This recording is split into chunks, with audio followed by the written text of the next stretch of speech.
Ah, bonjour et bienvenue à l'atelier des mots. Oui, j'ai une confidence à vous faire. À mes heures perdues, eh bien, je suis un peu comédien, oui.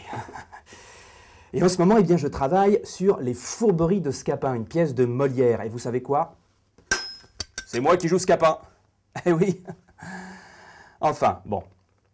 Si je vous dis tout ça, c'est parce que dans ce texte, il y a moult types de phrases, comme dirait Molière.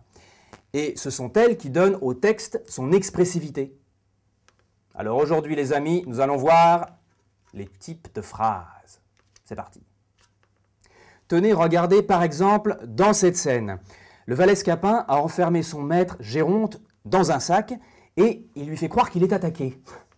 Géronte, bien sûr, ne voit rien dans le sac et Scapin imite avec grand talent la voix des soldats qui l'attaquent. Écoutez bien.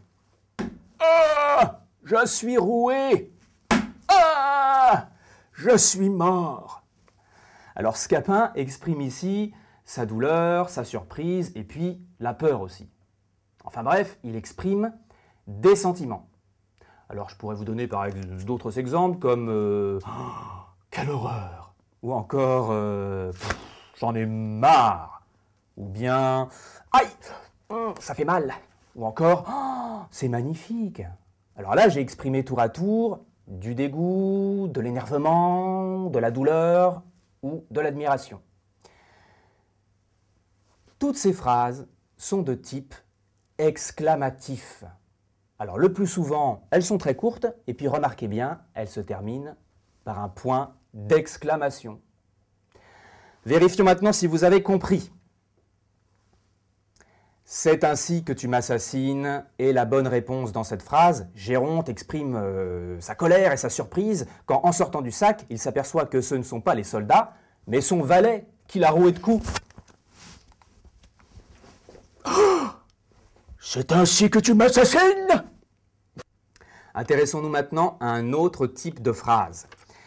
Géronte demande quelque chose à Scapin. Pourquoi diantre faut-il qu'il frappe sur mon dos? Vous avez remarqué que mon intonation monte à la fin de la phrase? Et est-ce que vous avez remarqué que Géronte pose une question? Il attend une réponse, il demande des informations. Et puis vous avez peut-être remarqué ce qu'il y a, ce qui se trouve à la fin de la phrase.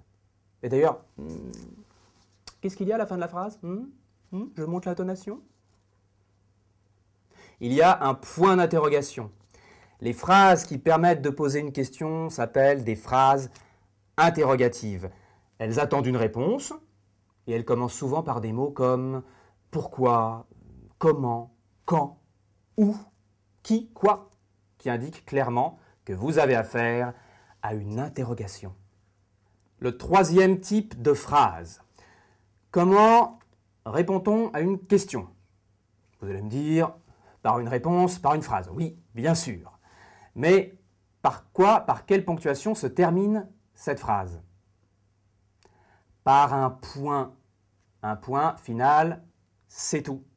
Et oui, ces phrases ne sont ni exclamatives ni interrogatives, on les appelle déclaratives, car tout simplement, elles déclarent quelque chose, elles donnent des informations.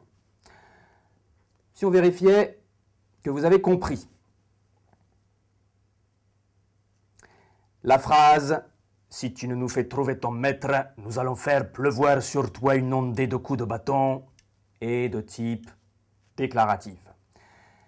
Et oui, c'est en effet la seule qui ne fait que donner des informations. Les phrases comme « et » expriment un sentiment, elles sont donc exclamatives, ou bien donnent un ordre comme « dépêche-toi ». Ah bah tiens, dépêche-toi. Dépêche-toi est un autre type de phrase que nous allons voir tout de suite. Dépêche-toi. Cachez-vous bien. Dis-nous où il est. Aïe, aïe, aïe. Attention aux erreurs. Dans la phrase « cachez-vous bien », remarquez que la phrase « cachez-vous bien » se termine par un point. En revanche, « dépêche-toi » et « dis-nous où il est » se terminent par un point d'exclamation. Et pourtant, toutes ces phrases n'expriment pas vraiment un sentiment. Alors, quelle est leur intention? Que veulent-elles transmettre? Toutes ces phrases donnent des ordres, des conseils. En effet, on les appelle des phrases injonctives. Alors, voici mon conseil de professionnel, écoutez bien. Ne vous laissez pas perturber ou tromper par la ponctuation. Non. Faites plutôt attention à l'intention de celui ou celle qui prononce la phrase. Et oui, que veut-il dire? Que veut-il exprimer? Récapitulons. Il existe 4 types de phrases. Prenez garde à la ponctuation et surtout faites attention au but de celui qui parle, à son intention. Voilà.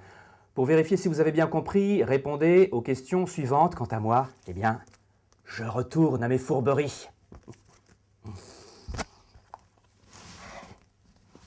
Allez, à la prochaine fois pour un nouvel atelier des mots.